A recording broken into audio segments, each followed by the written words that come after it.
Avec sa houppette, ses yeux ronds et ses aventures à travers le monde, Tintin a marqué depuis les années 30 des générations de lecteurs. Plus qu'un personnage, c'est une écriture, un langage graphique que son créateur belge Hergé invente. Il s'inspire de certains auteurs de BD du 19e siècle comme Pinchon et sa Bécassine ou plus tard Saint-Augan avec Zig et Puce. Mais le style Hergé constitue un code graphique que l'on appellera la ligne claire. D'abord, la ligne claire chez Hergé, c'est un rapport aux techniques de reproduction.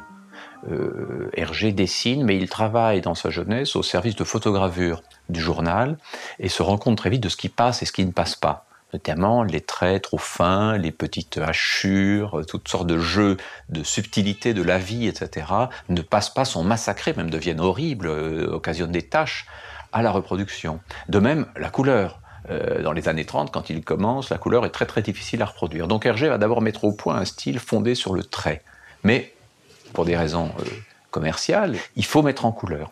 Et donc Hergé va mettre au point avec Casterman une technique qui laisse, je dirais, la couleur à sa juste place, à l'arrière-plan.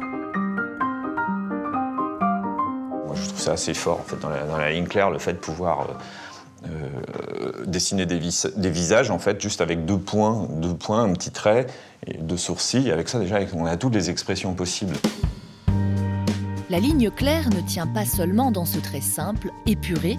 Ce style théorisé par Hergé a un but précis, servir le récit. La lisibilité qu'il recherche dans son style graphique, elle est directement liée à un projet narratif. Bien sûr, Tintin peut être complexe. Des albums comme Les Bijoux de la Castafiore, L'Affaire Tournesol, Coq en stock peuvent être d'une grande complexité narrative, mais ce n'est jamais la complexité de premier degré.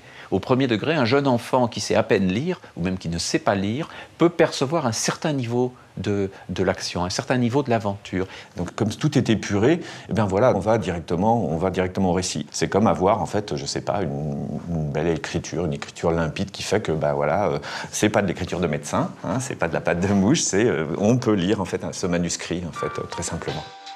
La ligne claire est aujourd'hui minoritaire dans le monde prolifique de la bande dessinée.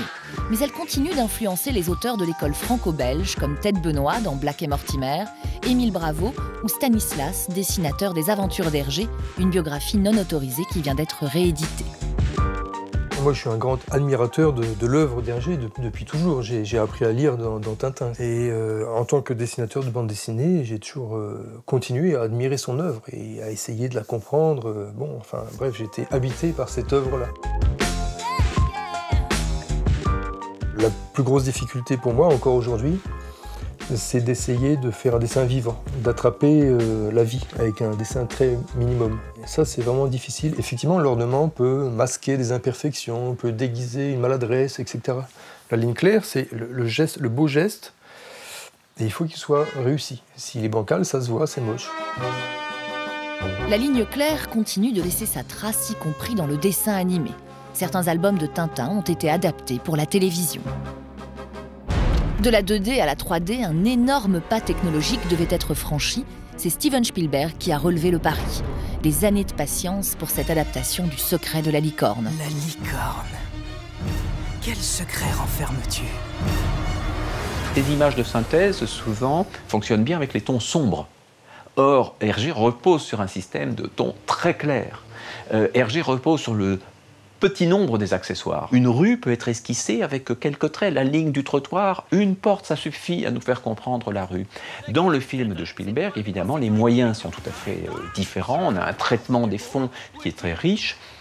Il se trouve malgré tout que Spielberg a réussi à retrouver une forme de clarté. C'est aussi un narrateur de la ligne claire, mais visuellement, graphiquement, esthétiquement, c'est absolument différent. Ce film de Spielberg donnera peut-être envie aux plus jeunes de découvrir l'œuvre d'Hergé, car en version papier, Tintin, Milou et leurs amis n'ont toujours pas pris une ride. Eh bien, nous voilà dans de beaux draps.